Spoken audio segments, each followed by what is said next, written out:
NCP ভাড়া করে লোক নিয়ে এসে তারা নিজেই বলতে পারে না কিসের জন্য এসেছে, মানে কি যে একটা অবস্থা, কি কমু, এটাই বাস্তব। I love you. সবাই ভিডিওটা সর্বোচ্চ শেয়ার করে দেন। আমাদের মূলত দাবি হলো আমাদের জুলাই সনদ, আর হলো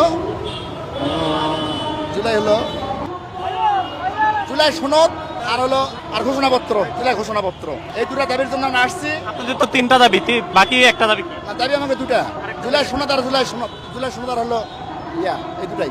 এটার জন্য আমরা আসছি। এটা হলো মূলত এটা দরকার যে আমরা যে আহত হয়েছি, যুদ্ধ করছি, আমাদের লিস্ট সব জায়গাতে আছে।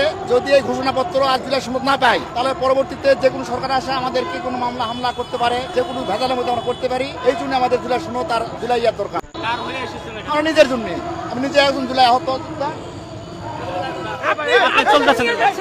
সমস্যা কি তোমার? সমস্যা কি হবে না ভাইয়া? সমস্যা কি হয়েছে ভাইয়া, বলেন কি হয়েছে, মানে কি বলতে চাচ্ছেন? আমরা আজকে জুলাই এদের সাথে কথা নাই, এখন কথা বলবো না ভাই, এখন কথা বলবো না। আপনারা কেন লোক কথা বলতে আসে, কখন কথা বলতে? লোক সরিয়ে দিচ্ছেন? কোন লোক সরিয়ে দিচ্ছেন? কোন লোক সরিয়ে দিচ্ছেন? কথা বলবে কেন সরিয়ে দিচ্ছেন? না ভাই, তাহলে সরিয়ে দিতে যোদ্ধা ভাই, জুলাই সনদ সম্পর্কে উনি বলতেই পারে না, তাহলে কেন আসছেন আপনারা এখানে? লোক ভাই সরিয়ে দিচ্ছেন বারবার। না ভাই, একটা কথা জুলাই সনদ সমাবেশটা করছে তারা জানে না ভাইয়া। কাদের আজকে হলো এলজিবি এলাকার সমাবেশ। এখানে প্রোগ্রামে আইছি, কাদের প্রোগ্রাম এটা? বলতে পারলাম না ভাই, ঠিক মতন বলতে পারলাম না। সমাবেশটা করছে তারা জানে না ভাই, আমি আচ্ছা, আপনি ভাই তো প্রোগ্রামে আইছি। কাদের প্রোগ্রাম এটা? এটা ইসিবির প্রোগ্রাম। এখানে আপনাদের দাবিটা কি আসলে আজকে যে প্রোগ্রামে?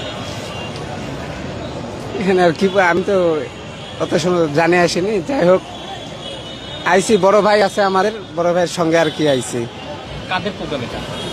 এটা কি ডিসিপি নাকি কি বলতে কাদের প্রোগ্রাম এটা? বলতে পারলাম না ভাই, ঠিক